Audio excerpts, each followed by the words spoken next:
Welcome back our YouTube channel భక్తి మార్గం తెలుగు. మన హిందూ సనాతన ధర్మం, మన సంస్కృతి, మన సాంప్రదాయాలు. ఓం సర్వేశ్వరాయ విద్మహే స్థూలహస్తాయ ధీమహి తన్నో రుద్ర ప్రావోచోదయతే. దక్షుడెవరు? బ్రహ్మదేవునితో ఆయన సంబంధం ఏమిటి? సతీదేవి ఎందుకు ఆత్మత్యాగం చేసింది? శివపురాణం. నమస్కారం భక్తులారా. మన పురాణాలలో చాలా గొప్ప కథలున్నాయి.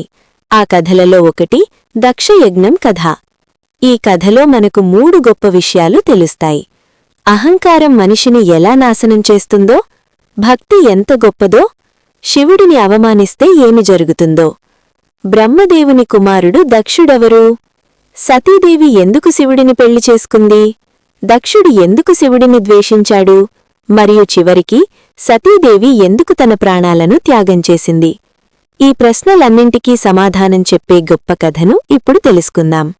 పురాణాల ప్రకారం బ్రహ్మదేవుడు ఈ సృష్టికి మొదటి దేవుడు. బ్రహ్మదేవుడు తన మనస్సు నుండి అనేక మంది మనసపుత్రులను సృష్టించాడు. ఆ మనసపుత్రులలో ఒకరు దక్ష ప్రజాపతి. దక్షుడు చాలా గొప్పవాడు. అతనికి చాలా తపస్సు, శక్తి, అధికారము ఉన్నాయి. అందుకే దేవతలు అతనికి ఒక గొప్ప బాధ్యత ఇచ్చారు. అదేమిటంటే ప్రజలను సృష్టించడం. అందుకే దక్షుడిని ప్రజాపతి అని పిలిచారు. దక్షుడికి అనేక మంది కుమార్తెలు ఉన్నారు. పురాణాల ప్రకారం అతనికి 60 మంది కుమార్తెలు ఉన్నారు. వారిలో చాలామందిని దేవతలకు, ఋషులకు పెళ్లి చేశాడు. అయితే అందరిలో అత్యంత పవిత్రమైన కుమార్తె ఒకరున్నారు. ఆమె ఎవరు? సతీదేవి. సతీదేవి సాధారణ అమ్మాయి కాదు. ఆమె నిజానికి ఆదిశక్తి అవతారం. సృష్టిలో శక్తి లేకపోతే ఏదీ జరగదు. ఆ శక్తి రూపమే పార్వతి, సతీ, దుర్గాదేవి. ఆ శక్తి దక్షుడి ఇంట్లో సతీదేవిగా జన్మించింది. సతీ చిన్నప్పటి నుండి ఒక ప్రత్యేక లక్షణం ఉంది. ఆమె ఎప్పుడూ ఒక దేవుడి గురించి ధ్యానం చేసేది. ఆ దేవుడెవరో తెలుసా? మహాదేవుడు, పరమశివుడు. ఆమె చిన్నప్పటినుంచి శివుడిగి ప్రేమించింది. ఆమెకు శివుడే తన భర్త కావాలని కోరిక. కాని ఒక పెద్ద సమస్య ఉంది. దక్షుడు చాలా గర్విష్టి.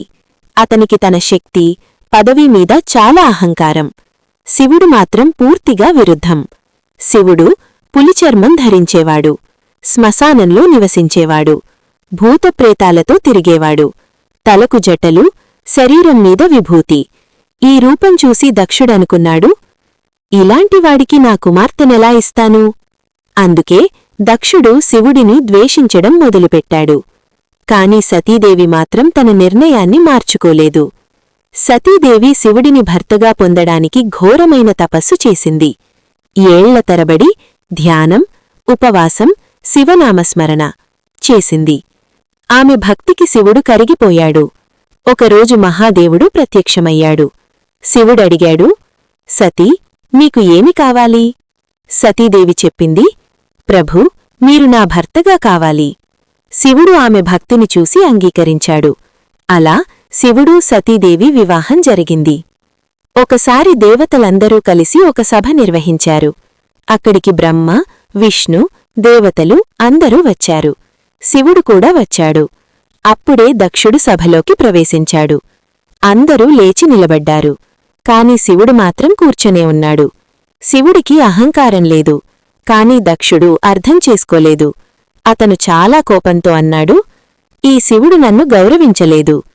ఆ రోజు నుండి దక్షుడి ద్వేషం మరింత పెరిగింది. కొన్ని సంవత్సరాల తర్వాత దక్షుడు ఒక గొప్ప యజ్ఞం చెయ్యాలని నిర్ణయించాడు. ఆ యజ్ఞానికి దేవతలు, ఋషులు, గంధర్వులు అందరినీ ఆహ్వానించాడు. కాని ఒక్కరిని మాత్రం పిలవలేదు. ఆయనెవరో తెలుసా? శివుడు. శివుడిని ఉద్దేశపూర్వకంగా అవమానించాడు. సతీదేవికి ఈ విషయం తెలిసింది. ఆమె అనుకుంది, ఇది నా తండ్రి ఇల్లు, నేను వెళ్ళాలి. శివుడు మాత్రం చెప్పాడు, పిలవని చోటికి వెళ్ళకూడదు. కాని సతీ తన తండ్రి దగ్గరకు వెళ్ళింది. సతీ అక్కడికి వెళ్ళినప్పుడు ఒక భయంకరమైన విషయం చూసింది. ఆ యజ్ఞంలో శివుడికి స్థానం లేదు, శివుడి పేరు లేదు, అందరూ శివుడిని అవమానిస్తున్నారు. దక్షుడు కూడా శివుడిని దూషించాడు. సతీదేవికి అది తట్టుకోలేదు. ఆమె కన్నీళ్లు పెట్టుకుంది. ఆమె అన్నది, శివుడు విశ్వనాథుడు. మీరు ఆయనను అవమానిస్తున్నారు. కోపం మరియు బాధతో సతీదేవి ఒక నిర్ణయం తీసుకుంది. ఈ శరీరం దక్షుడి కుమార్తెగా పుట్టింది. ఈ శరీరంతో నేనిక బ్రతకను అని చెప్పి యజ్ఞాగ్నిలో తానే దూకి ఆత్మత్యాగం చేసింది. ఈ విషయం తెలుసుకున్న శివుడు భయంకరంగా కోపగించుకున్నాడు. తన జటల నుండి ఒక శక్తిని సృష్టించాడు.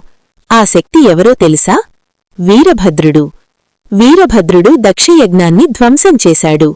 దక్షుడి తలను నరికేశాడు. తర్వాత దేవతలు శివుడిని ప్రార్థించారు. శివుడు కరుణతో దక్షుడిని క్షమించాడు. అతనికి మేకతల పెట్టి మళ్లీ జీవితం ఇచ్చాడు. ముగింపు. సతీదేవి తర్వాత పార్వతిగా పునర్జన్మ తీసుకుంది. తర్వాత మళ్లీ శివుడిని వివాహం చేసుకుంది.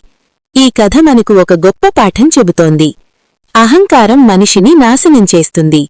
భక్తి మనిషిని దేవుడికి దగ్గర చేస్తుంది. అందుకే ఓం నమఃశివాయ. ఈ వీడియో నచ్చితే ఒక లైక్ చేయండి, కామెంట్ చేయండి, నా ఛానల్ని సబ్స్క్రైబ్ చేసుకోండి. మరిన్ని వీడియోల కోసం పక్కనే ఉన్న బెల్ ఐకాన్ ప్రెస్ చేయండి.